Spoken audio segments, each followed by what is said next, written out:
Hello, how you doing? I hope you're healthy, wealthy, and free and loving your life. Always is how we do. So we've all heard the phrase, "One man's meat is another man's poison," and I have a different version of that goes, "One man's freedom is another man's captivity." I had this from one of the Mind Valley University sessions that for 2020, the Mind Valley Online University session for 2020. I don't remember the guy's name, but as soon as I check it, I will put it in the description below. And I think this kind of ties into the idea of you finding a mentor of sorts or a person that is doing this thing that you just love as they're doing it, and you decide that you're going to do exactly what they're doing, you know. I think even Tony Robbins mentions as one of his tactics or ways of achieving success is actually finding a person who's doing or has achieved the thing that you want to achieve and just copy them, right? And it's important in this sense of copying that you don't then go and do exactly the same thing. Why? One man's freedom is another man's captivity. There's a story that somebody gave.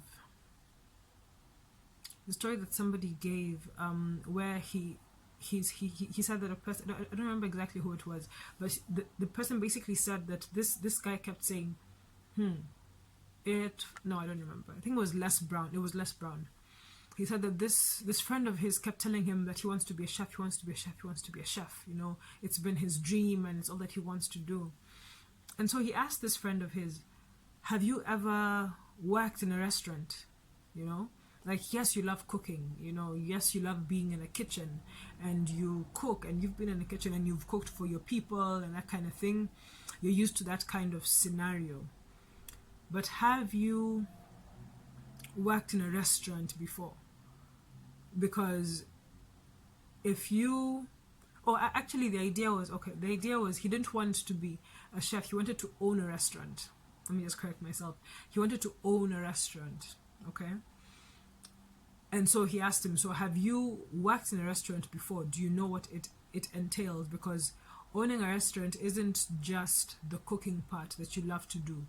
It's the whole business. Do you know how to run the business? Do you know how it would run from small scale to large scale, you know, and everything that it involves?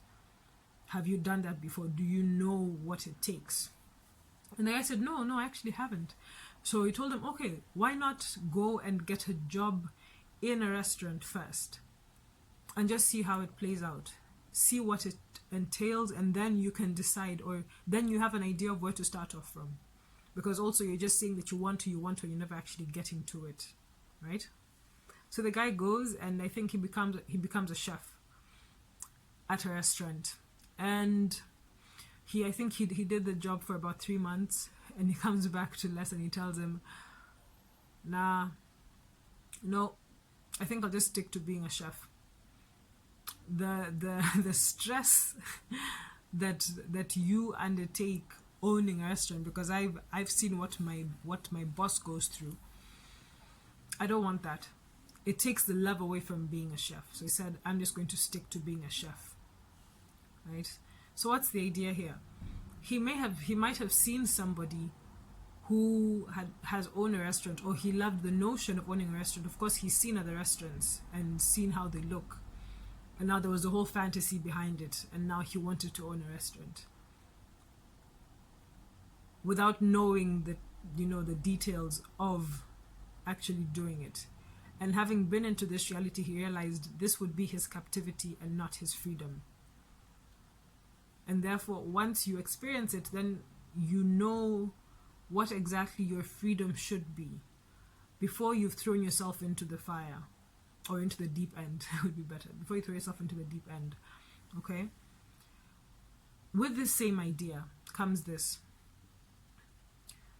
It cannot be that you want to be exactly what another person is. That's not possible, because each and every one of us is different. Each and every one of us is unique. Even if what you, or the idea that you had in your mind, is in some way related to exactly what somebody else is doing, know that how you portray, how you birth the idea, how you display it, how you produce it, how you bring it out to the world is unique to you. Because if, for example, the Tom Ford, when he first designed the first Ford car and he got the whole assembly line going, and these were the cars that everybody was buying, and and this was it, everybody had the same car. If then every other car manufacturer had decided that this is the way it's supposed to be, this guy has taken my dream or my idea on how to manufacture a car, this is the way it's supposed to be, and therefore my dream is done, my dream is gone, we wouldn't have the variety that we have today. Like, that would just be gone, right? The idea that you can bring out the same idea into a different product gives the world variety, right? And that is what the world needs, because we are all different, we're all unique, we all want different things. We are all different. So at no point should you even be afraid of the fact that you might not get a market for your product, or you might not, or whatever it is that you want to do would not be received well. Don't get me wrong, there will always be opposition to an idea, to a thought, or whatever it is. That is normal, because everybody has an opinion. We're living in a world. Do not get it wrong. Do not be disillusioned. We are living in a world with people who have opinions and who will share them, especially today. So the opposition will be there, but there will also definitely be people who will support you. So do not fear the idea that it will be a few people or many people or whatever it is. You'll always find your niche in the market, in whatever thing it is that you want to do. Okay, so find your own freedom in doing that thing that you want to do. Even if it's been done, don't worry about it. There's a reason why this idea came to you, because you need to bring it out in your own specific way. We need the variety.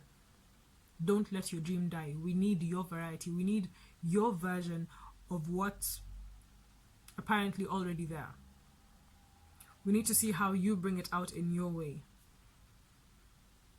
And as an addition to that is, even if, because there is a possibility of this particular idea failing, even if it does fail, so what?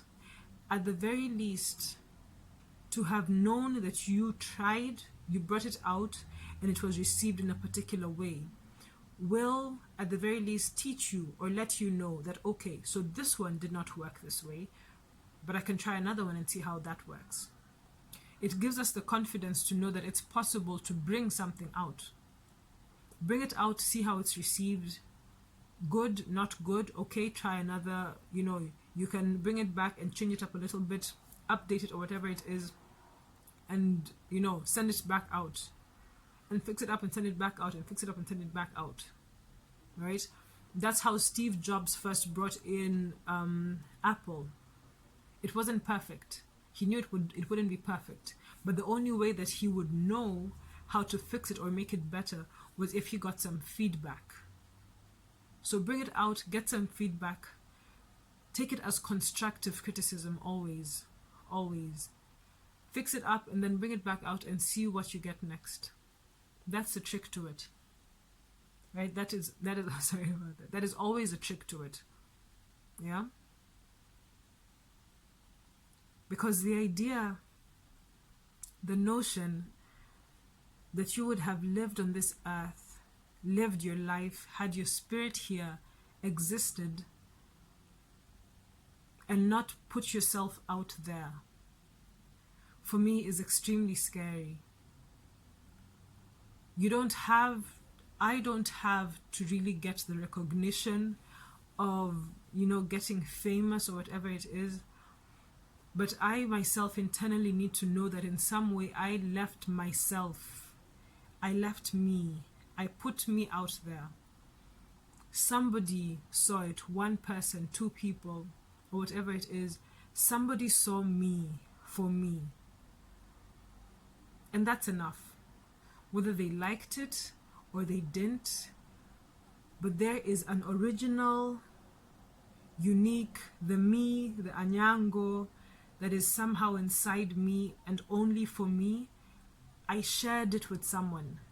The essence of me is out here somewhere.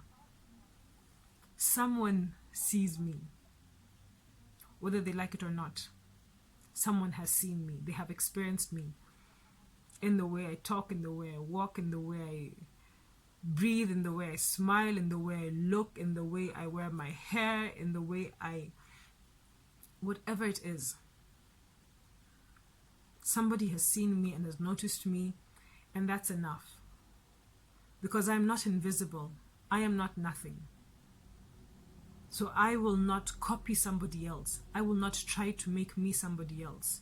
Because that person, and good for them, exposed themselves and was able to affect me. And I must affect somebody else. I must leave myself out here for somebody else to be affected by as well.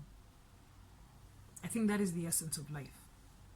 So do not allow yourself to become a captive of somebody else's freedom. Be your own freedom. Be free. And then be happy. And then be wealthy in everything that you do. Okay? Alright. I'm gonna see you in the next video.